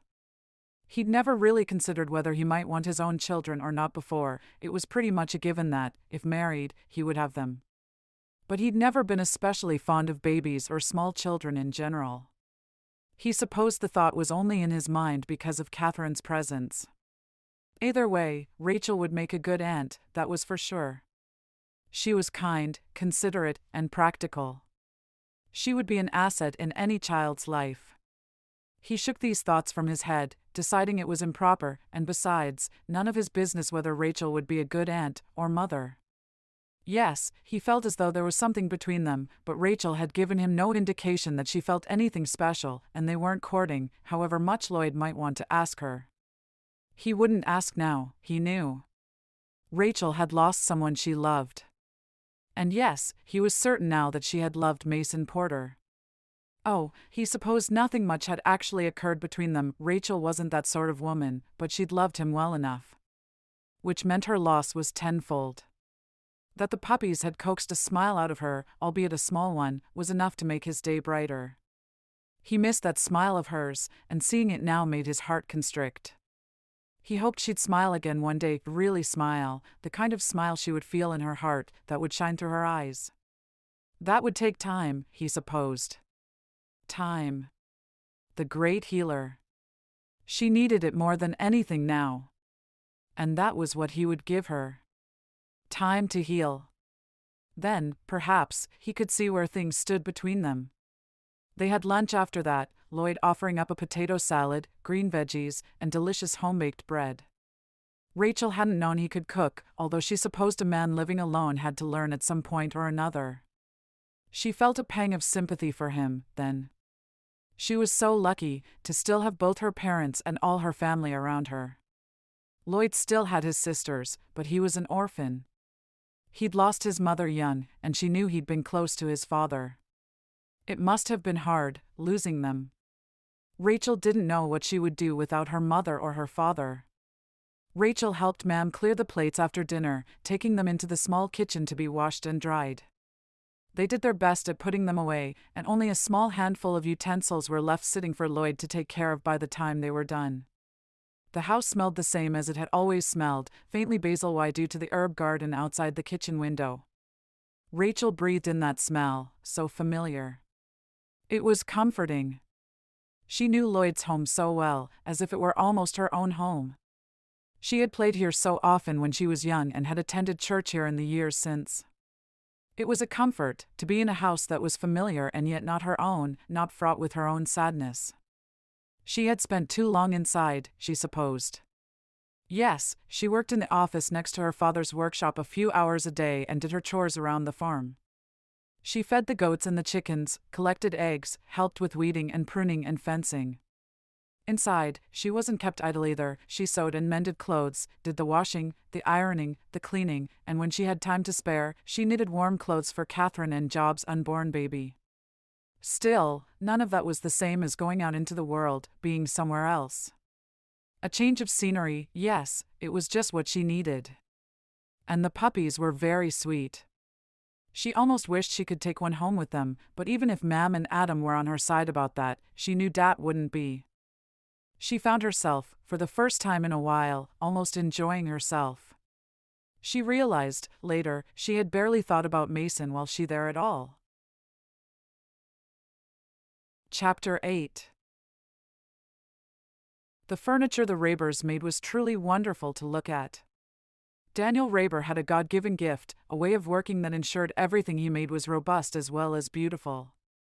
There was nothing fanciful about his designs, everything was made with purpose in mind, but it was beautiful nonetheless. He knew exactly the right sort of woods to choose, the best way to let the natural beauty shine through, how to showcase knots in color in perfect position. Lloyd couldn't help but turn his head this way, and that as William led him through the workshop to where Daniel was busy hammering nails into a piece of wood that looked like nothing much yet, but, Lloyd supposed, soon would. "The land is yours," Lloyd told him. 10 acres of good pasture. I can't keep up with it, it's far too steep for me with so little help. But if your sons want it, it's good for livestock. Daniel paused in his wood and stood, brushing sawdust off himself. Thank you, Lloyd. Do you have the paperwork? Lloyd nodded. He would hardly have come here after weeks of discussion without it. It's all in order. All you have to do is sign. They shook hands, then, and Daniel filled out his share of the paperwork. Lloyd would pass it on to his lawyer in the morning, but it was already evening now, too late to be bothering him. Would you stay for dinner? Daniel asked, and Lloyd gladly accepted. Dinner at the Rabers meant seeing Rachel again. It had been a few weeks since she and her family had come to see the puppies, and the one she'd picked out was just as big as any of the others now, no longer the runt. Rachel was in the front room, reading, when he entered. She was the first person he saw, the rest of the house was quiet. He'd expected to see Ellen in the kitchen, Daniel had told him she'd be around, but there was no sign of her. So he found himself alone with Rachel. Although he'd run through a dozen or more scenarios that began like this one, he couldn't think of a single word to say. Eventually, he settled for, hello. She set aside her book. Lloyd, she said, and the sound of his name on her lips was beautiful. How are you? How are the puppies? They're good, he told her. Have you thought of a name for the little one you liked? She smiled at that. I have, she said. But you have to guess first. Lloyd groaned. He hated guessing games. His sisters had made him play them all the time as children. Still, this was Rachel, so he decided to play along. Patch, he suggested. Rachel shook her head, a secretive smile crossing her face. Sir barks a lot? Rachel chuckled at that. One more guess, she said. Then I'll tell you. Wordsworth, he offered, knowing already that it wouldn't be right. She waved the book she was reading at him. He barely caught the title, Pride and Prejudice. Darcy, she said. Lloyd groaned. Of course, he said. I should be more observant, clearly. He considered it for a moment. It was a good sort of name. Certainly better than Sir Barks-a-Lot. Darcy it is, he decided. Have you read this book? Rachel asked him, waving the book again. Once, Lloyd said. It was my sister Emma's favorite. She loved it so much she didn't want me to borrow it. Unfortunately, I have little time for reading these days, but perhaps I'll make time for another read soon. I barely remember the plot, I'm afraid. Well, Rachel said. If you barely remember it, you can relive it as though it's all new to you. I love doing that with books sometimes. You always see different sides to it, too. Especially if a few years have passed. Lloyd agreed. Yes, I suppose experience does change your view of things, at least a little. Rachel nodded, but her gaze cast downwards, pensive. Lloyd supposed her recent experiences hadn't been very favorable. He wished he'd changed the subject. Then she seemed to brighten, all at once. Are you staying for dinner? Mam's gone to gather herbs and eggs, but she'll be back soon. I am, Lloyd said, and his heart lightened.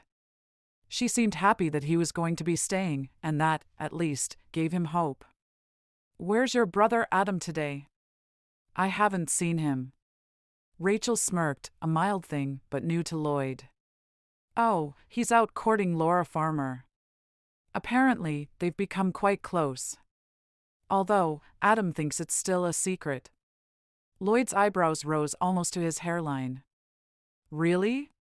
I never would have thought. They seem very different. Sometimes things work like that. I think she compliments him rather nicely. Although I'm not sure he compliments her the same. Lloyd chuckled. I'm sure he must, he said. Otherwise it will never work. Well, he certainly seems very upbeat about it all, Rachel said. I never really imagined Adam courting anyone, but I think he might very well love her. At least in his way. And what of William? He still isn't courting anyone? Not that any of us know of. Although he's been much quieter than usual lately, so perhaps there is someone on the horizon. Or not. Rachel shook her head then. I don't normally gossip this much, but, well, they are my brothers, so I suppose that's all right. I suppose it is, Lloyd said. He rarely gossiped himself, but he didn't mind listening to it occasionally. Especially when it was coming from Rachel, and even more so when she sounded so happy about it. Perhaps she was already beginning to heal from her loss. But he couldn't assume that. No, it was still too early. He took a seat, although Rachel hadn't offered, and they sat for a while, discussing her brothers and then, when that topic ran out, books again. She seemed in less pain, certainly, but there was still a sort of melancholy in her eyes. Lloyd returned home that evening feeling both joyous and sad. Dinner had been pleasant, and he marveled at how comfortable and at ease he felt with Rachel's family. He felt for Rachel, though, for her loss. He prayed for her recovery, that she would soon see the wonder in the world again, that she would heal and move on with her life. She was young, and he didn't doubt that she would, but there was no harm in a little divine help along the way. He spent the later part of his evening doing his rounds of the farm, checking that the chicken coops were securely shut, that the sheep were all present and none had rolled over onto their backs. He returned to his kitchen for a cup of hot cocoa, then retreated to bed. A week later, Lloyd was once again at the Raber house. This time, it wasn't on business or by invitation. He had, finally, come to a decision. He found Daniel in his workshop, which was where he seemed to be most days. Adam and William were there too, and both greeted him warmly. Daniel emerged covered in sawdust, a chisel in his hand. Lloyd, what a pleasant surprise. What brings you here so early? Lloyd wondered at that, for it didn't seem very early to him. He'd been up well before sunrise, taking care of his animals, and then out in the orchard undertaking some much-needed pruning work. I'd like to talk to you, he said, his voice lowered, not wanting Rachel's brothers to hear him and start speculating about a private matter. Daniel frowned, but gestured through to the back section of his workshop, away from interested ears. What's the matter? Daniel asked, a concerned edge to his voice. Oh, it's nothing like that, Lloyd assured him. I would like to ask you. He faltered, his nerve ebbing. Well. Spit it out, Daniel said, a little roughly. He was a busy man, Lloyd supposed he had no time for dilly-dallying. I'd like to ask your advice about courting my daughter? Daniel was smiling now. Well, yes. Daniel chuckled, a deep, throaty sound. Well, I'm not surprised at your interest. Not at all. It's a bit of a surprise to have you ask me about it. I figured you'd keep it secret if you ever decided to pursue her. But I suppose, given the circumstances. Lloyd felt foolish. Why had he felt compelled to talk to Rachel's father about this? Ellen and I always hoped, Daniel said. But I suppose you'll have to ask Rachel first, before you know for certain.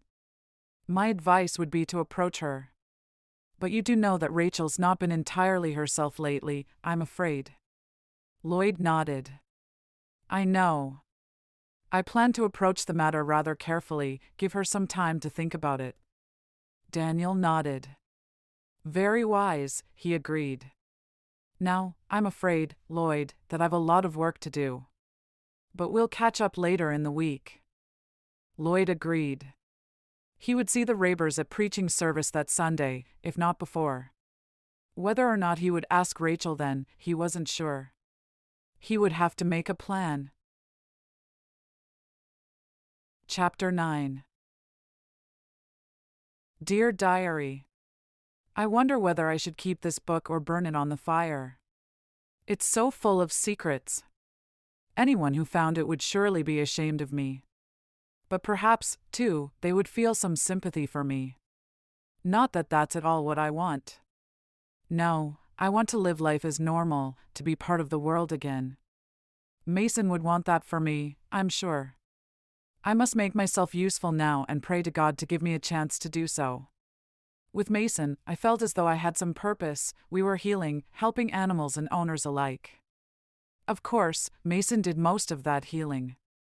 I only answered the phones and organized the files. But that certainly had its uses. I don't think I will ever be part of the English world again in that way. I don't think I would want to be.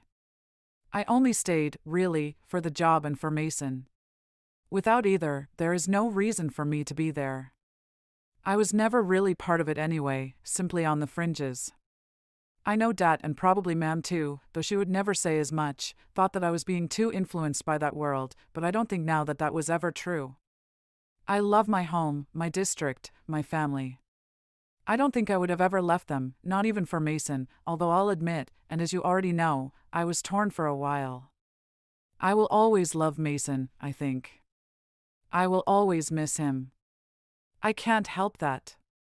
But I am hopeful that one day, and perhaps even one day soon, my heart will heal just enough. Just enough so I can go on living, so I can be useful, and maybe, love again. Yours, Rachel. Rachel finished church service that morning feeling refreshed.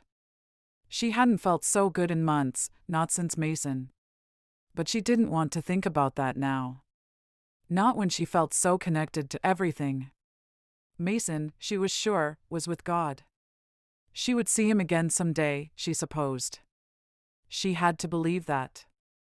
Lloyd was to take her home that day, and she waited for him outside, a little apart from the groups of chatting young men and women. Rachel could have joined them, but she wanted to embrace the quiet, the sound of crickets singing and the wind through the treetops, the sounds of God. She saw Lloyd from a distance and began to walk toward where he was chatting with a small group of young men. He turned, saw her, and peeled away from them. They wandered over to the rows of buggies and he helped her up into his buggy, always the gentleman, and climbed up beside her. He was quiet for a while, and that suited Rachel. She listened instead to the sound of the horses' hooves clopping over the ground, to the wheels rolling, clunking over the occasional stone. Eventually he said, "Rachel." She turned to him. He seemed nervous, his lips pressed into a thin line, his gaze focused on the road ahead. "Yes?" she asked, when he said nothing more. "I was wondering, perhaps, if you... She bit her tongue on a laugh. "If I what?" "If you'd, perhaps, like to go riding with me regular like." She almost did laugh, then, for the pure joy of his question. He wanted to court her, that was certainly what he meant. A young man didn't ask a girl to ride with him regularly unless he wanted to court her. His question meant that somehow, maybe, her world was righting itself. She wasn't sure how she felt about. Not really. But still. She smiled at him. "I'll think about it," she said, and that was a promise, she really would think about it. She thought about it even as they drove home. Lloyd was funny, sweet, and had all the qualities she admired in others. He was a godly man, always attended church, and led by example. He worked hard. He was compassionate and considerate. And, yes, she liked him. Perhaps not in a deep, passionate way, but that wasn't everything. She could see herself living a good sort of life with Lloyd. She went to bed that night still thinking about it, about Lloyd, about his kind face. And also, about Mason, about the past, and the future. Surprisingly, she slept soundly. Rachel gave Lloyd her answer almost a week later. She hadn't meant to make him wait so long, but it was a big decision, and the question of whether or not she and Lloyd would be suitable as husband as wife was difficult to answer. They'd known each other a long time, been friends almost as long. To change that from friendship, it could ruin everything. But then again, it could open up new possibilities, and Lloyd had been so kind to her. He'd given her space, and more than that, he'd treated her as normal and hadn't tiptoed around her grief. He'd spoken to her with dignity and given her some kind of normality. So, she told him yes. His suntanned face lit up, breaking into a wide smile. "You won't regret it," he promised, and Rachel laughed. She hadn't for a moment thought that she would. It wasn't marriage yet, after all. They were simply testing the waters. She might feel regret if the friendship they had was ruined, but she wouldn't regret courting him, taking a chance with him. Besides, Lloyd was decent in every way. She couldn't imagine them ever not being friends. They turned into the driveway of Rachel's family home, and Lloyd stopped the cart a few meters from the door. "May I call on you tomorrow?" he asked. Rachel considered it for a moment, thinking about everything she had to do tomorrow. She had promised her father she'd put in a few hours in the office, but she knew he wouldn't mind if she left a little early. He liked Lloyd. So she nodded, and the smile he gave her warmed her heart, just a little. Chapter 10. Dear Diary. I miss Mason so much, even after months. I had never imagined I could feel this way, hurt so deeply. I know God is testing me. We must all go through hardships in life. Or perhaps He is punishing me. But no, I can't think like that. Before, I was soft, fanciful. Now I know what horrors life can bring, and that I can, and must, endure them. I know I am being made strong. And I am healing, I think, in a way. In the same way that torn flesh will heal into tougher scar tissue. Lloyd asked me if I would like to be courted by him. He said it just like that, so formally. Today I said yes. I'm not sure, but can anyone ever be really sure about such a thing? I am fond of Lloyd, and I think, maybe, I'm starting to see more in him, that I'm starting to fall for him. But I can't be sure. I still don't think of it as love, in all capitals. My heart is still a step behind me, in the past, with Mason. But I feel that maybe, one day. At least, I hope so, for I can imagine sort of a good life with Lloyd, and I am fond of him. I pray that God continues to give me the strength to endure. I know the future must hold so much. If only I can catch up to the present. I must, now, live in the moment, and be fully present during whatever time I may have on this earth. I believe Mason wouldn't want anything less for me. Yours, Rachel. Rachel tucked her diary back under her mattress. She lay with her hands beneath her head, staring up at the ceiling, wondering what life might have in store for her. Lloyd. Could he really be the one? Life on his farm, with dogs and children. Yes, a simple sort of life. Peaceful. That was what she needed now. Peace. She tossed and turned that night, unable to sleep, thinking of Lloyd and of Mason, trying to fit the pieces together in her head. Eventually she gave up on sleep and crept downstairs to make herself a cup of chamomile tea. She was startled by a creak of a floorboard and turned to see Adam standing there in his nightshirt, a sheepish look on his face. "You were going to sneak up on me and scare me half to death, weren't you?" Rachel said, already reaching for another mug for him. Adam shrugged. "You can't sleep either?" "Nay." "But why can't you?" "Too many thoughts," he said, as though that revealed anything. Rachel accepted the answer, though, and poured him out some tea. He took it, retreating to the small table they used for breakfasts and tea time. They sat in companionable silence for a while, before Adam drained his mug, stretched, and announced that he was heading back to bed. Rachel stayed up for the better part of an hour, had a second cup of tea, and then followed suit. This time, she found her eyes drifting shut almost immediately. Lloyd, she thought. Lloyd couldn't sleep. He was both excited and nervous for the following afternoon, and kept tossing and turning, too hot, and then, with the covers thrown back, too cold. Eventually, he sat up and reached for his Bible. Reading God's word would help put things in perspective, he hoped. An hour later, he felt calmer, but he still wasn't quite ready to go back to sleep. He got up and, still in his nightclothes, went outside, into the dark. Crickets sang in the night air, and there was a soft breeze rippling through the wheat to his right. He thought, then, that this too was God's word. His voice, his mind, in all things. Lloyd tilted his head up to gaze at the stars. It was a moonless night, and the sky was crowded with stars. He wrapped his arms around himself, hoping that tomorrow would be all right. He wanted things to be perfect. I love her, he thought to himself, not for the first time and almost certainly not for the last. She'd given him a chance, the one he'd been waiting so long for. He had to make this work, he knew. But what if? What if she still wasn't ready, if she still wasn't over Mason Porter? There was no way he could compete with a dead man. There was no way he could have competed with him alive, either. His only chance there had been that cultural divide keeping Rachel and Mason apart. He knew that. He would be second best, he supposed, but oh well. What was the harm in that, really? He loved Rachel, and perhaps she could love him too, one day. Chapter 11. Lloyd called for her just after noon the next day. Rachel had finished up her work early and was just leaving her father's workshop when she heard his cart pulling up outside the house. She walked toward him and smiled.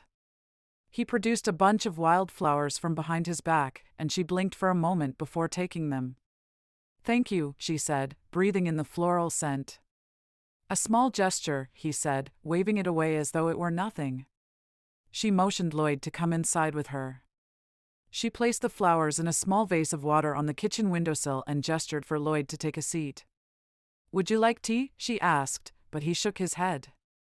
"Actually, we should get going," Lloyd said. "I have an errand to run first, you see." "How romantic," Rachel teased. Lloyd laughed. She called goodbye to her mother, who was in the front room, likely crocheting a new blanket for the baby, and Lloyd mentioned that they would be back before dark. Rachel grinned at him. "Come on," she said, and led the way out to his cart. They took a winding, bumpy ride through the countryside. The errand, it turned out, was a brief stop at Lloyd's elder sister, Emma's, house. Rachel had only been here a few times for church and knew that Noah, Emma's husband, had a small cheese-making business. Lloyd darted into the house, leaving Rachel to wait in the cart. When Lloyd returned, he was carrying a small bundle under one arm, and he placed it in the back of the cart. "Are you done?" Rachel asked, in mock annoyance. "Almost," Lloyd said. They stopped again a few houses down, at the Millers, who, contrary to their name, mostly made soap and jam. Lloyd was inside only a few minutes before he emerged again, all apologies, and jumped back up onto the cart beside her. "I hope this afternoon isn't just going to be a tour of all the local houses," Rachel said, eyebrows raised. Lloyd chuckled. "Be patient," he told her. They continued on until they reached the river. Lloyd followed it for half a mile and then stopped the cart. He got down, secured the reins, and then helped Rachel down as well. From the back of the cart he pulled away a cloth, revealing an old wicker hamper. He heaved it out, and Rachel got the sense it was pretty heavy. A picnic? She realized, excited now. She loved picnics. "Well observed," he teased. They picked a shady spot beneath a willow tree, its long tendrils trailing through the water. Lloyd opened the hamper, and Rachel peered inside. "Lloyd," she exclaimed. He'd definitely overdone it. There were several small pots in there, a jar of fine blueberry jam, bread, cheese, cold meats, and fruit. He began to lay it all out, along with plates and cutlery. "Shall we offer thanks?" he suggested. Rachel bowed her head and silently spoke words of thanks. "Thank you, God, for all this wonderful food. For our community, who can work such wonders with what they have, for the land on which we can grow and work." She had planned to finish there, but instead, she prayed one more silent sentence. "Thank you for giving us strength to endure tragedy and for the ability to begin things anew." She looked up and Lloyd, who was also finished with his silent prayer. Together, they said, Amen. Lloyd opened one of the pots, a creamy potato salad with scallions and chives. Rachel took 3 heaped spoonsful of it. She opened another to find a light salad, with lettuce, spinach, beetroot, tomatoes, and cucumber. They ate with a cool breeze playing around them, filling themselves with God's bounty. Rachel leaned back after her plate was clear. That was wonderful good, she said. Thank you, Lloyd. But they weren't finished yet. Lloyd unwrapped the cheese he'd collected from his sister's house, pungent brie, and began layering it onto thick slices of bread. Oh, I couldn't, Rachel said, when Lloyd handed her a slice. But, she found, she could. She had a few slices of apple for dessert, and then, truly, she was finished. This is lovely, she admitted, looking out across the water at the ducks swimming there, the sun shimmering on the surface. It was almost summer now, May beginning to blend into June. They talked for a while, then, Rachel moving to a sunnier spot to feel the warmth on her face. Rachel told him about her brother's latest exploits, and Lloyd shared new details about the puppies, Darcy in particular. And the sheep, Lloyd said. 5 of them escaped on me again last night. The same ones? Lloyd shook his head. The same leader. She picks a new group to lead astray every time. Rachel laughed at that. That's what you get for working with animals, she told him. As the sun grew lower in the sky, they cleared up their things, mindful that Rachel had to be back before dark. They piled everything back into the cart and climbed in. Watching the sun begin to set, Lloyd urged the horses into a trot.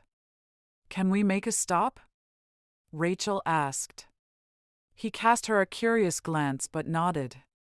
Today had been wonderful, but Rachel still felt as though something wasn't quite right, as though there was something she needed to do. She was quiet during the ride, and she knew that Lloyd noticed, because he kept glancing over at her. Still, she didn't feel quite like explaining right now. She directed Lloyd to the cemetery adjacent to the church where Mason's funeral had been held. She felt, rather than saw, Lloyd's understanding. Would you like me to come with you? He asked. Rachel shook her head. This, she needed to do alone. She climbed down from the cart, relieved that Lloyd respected her wishes, and didn't argue or try to follow her. She plucked a few small flowers from the roadside, mostly daisies, with a few crocuses, and carried them with her through the cemetery gates. She couldn't quite remember where Mason had been buried. Strange, she'd thought that would be something etched in her memory forever. She wound her way through the rows, glancing over names and dates. So many people, some even younger than Mason. And then, she came across Mason's name.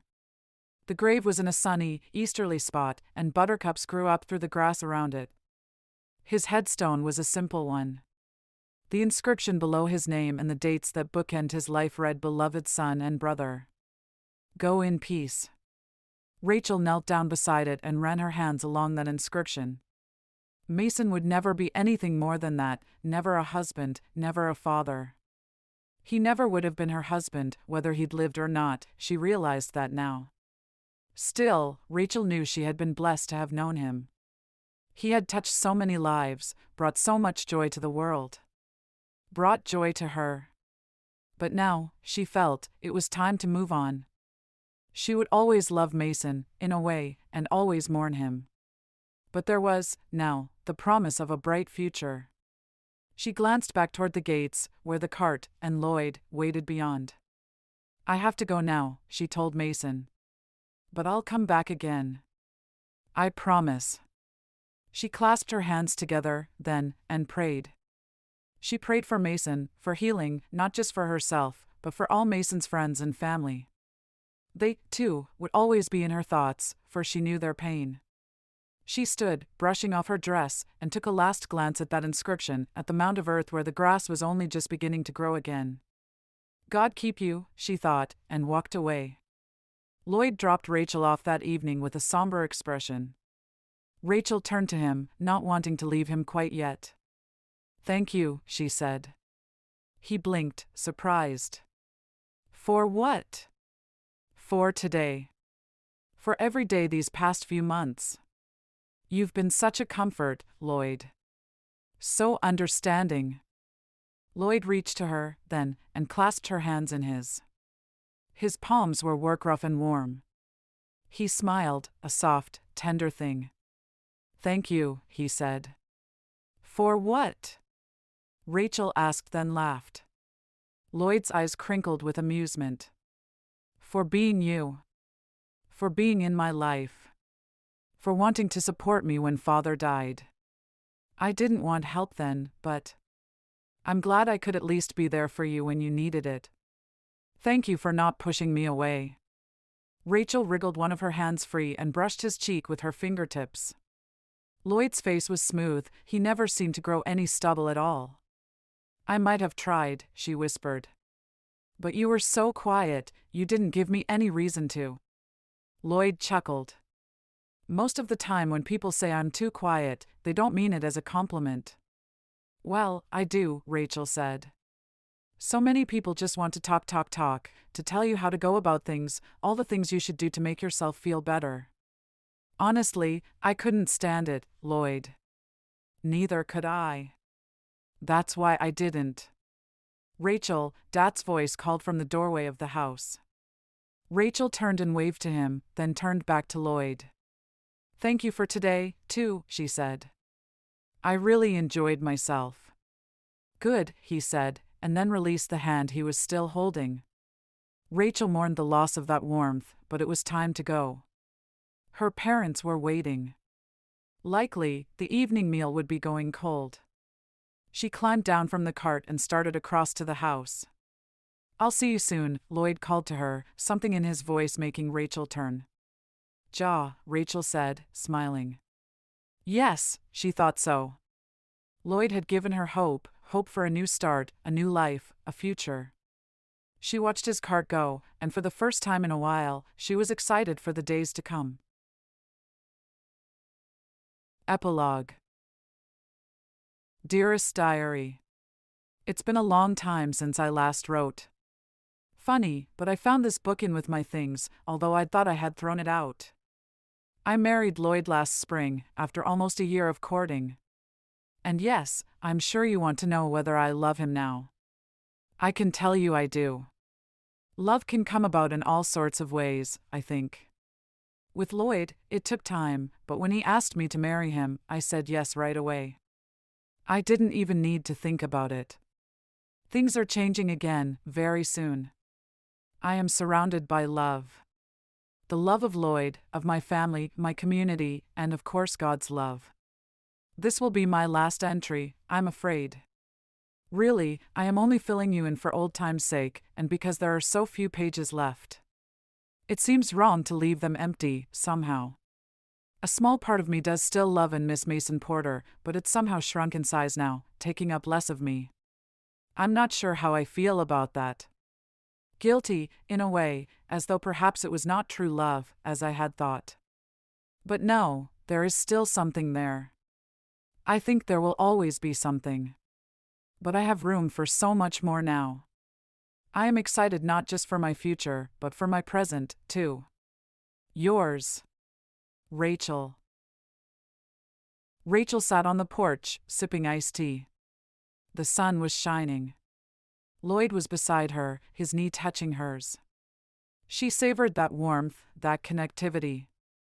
They'd been married almost a year, now, but she still enjoyed being close to Lloyd.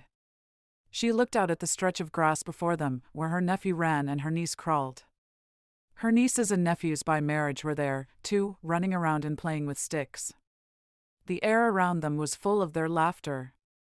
It was a little crowded on the porch, the chatter of grown-ups not quite drowning out the shrieks of the children. Mam and Dad sat opposite them, with William, Job, and Catherine. Adam and Laura were there too, married just a few months ago now. Lloyd's sisters, too, were there, with their husbands.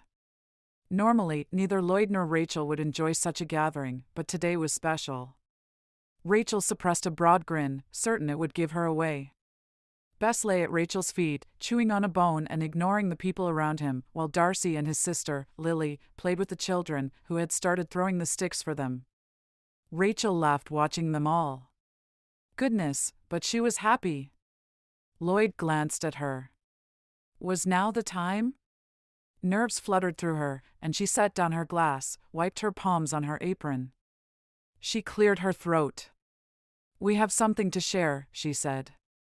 Her mother gasped, already jumping to conclusions, albeit the right ones. Don't tell me I'm going to be a grandmother again, she said, already grinning. Goodness, you had to guess, didn't you? Rachel chastised. Her mother had the good grace to look sheepish, at least. Didn't I tell you? Catherine said to Job, nudging him in the ribs. He smiled ruefully. Thinks she knows everything, this one. I'm sure she does, Ma'am said idly. I suppose now it's my turn to knit clothes for your little one, Catherine said, then. Brimming with joy, Rachel excused herself after a few moments, retreating into the quiet of the kitchen. It was almost too much happiness, too much love. Lloyd poked his head around the door. Everything all right? He asked. Rachel nodded, smiling. Everything's perfect, she said. Lloyd crossed the kitchen toward her, opening his arms wide. She stepped into them, savoring his warmth, his earthy scent. Come on, he said. Everyone's waiting to congratulate you some more.